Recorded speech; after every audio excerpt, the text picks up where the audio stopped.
Thank you, Mayor, Commissioners.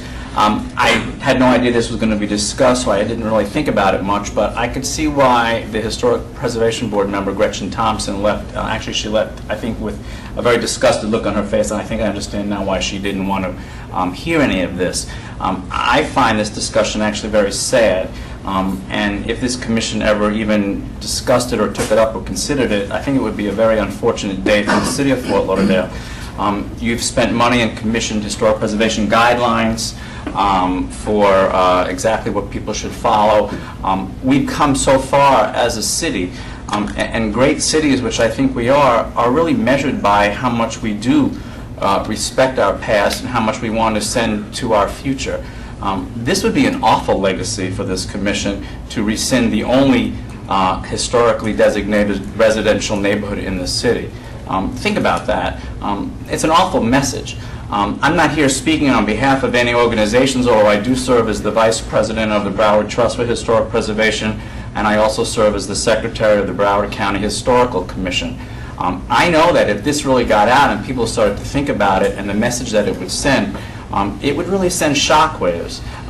It's sad for me to hear a president of a neighborhood as Sailboat Bend present a resolution like that.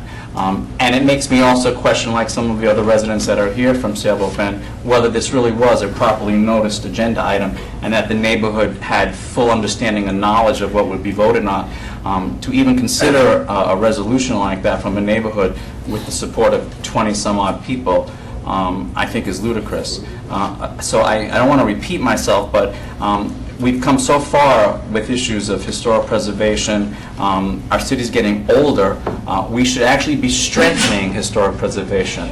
I think those people that feel that the neighborhood has declined and are attributing it to historic preservation are not really looking at this the proper way. Because cities that recognize how well historic preservation can work have economically benefited from historic preservation. They create districts, they make sure that the residents are educated. Maybe this is something the HPB can do.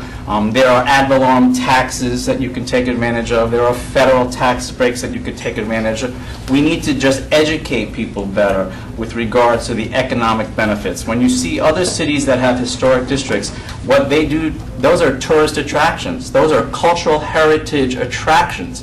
People go to cities to see those districts when a city is properly taking advantage of everything that historic preservation has to offer. I hope that the Sailboat Bend neighborhood takes its neighborhood back from the people that are now in charge of this neighborhood.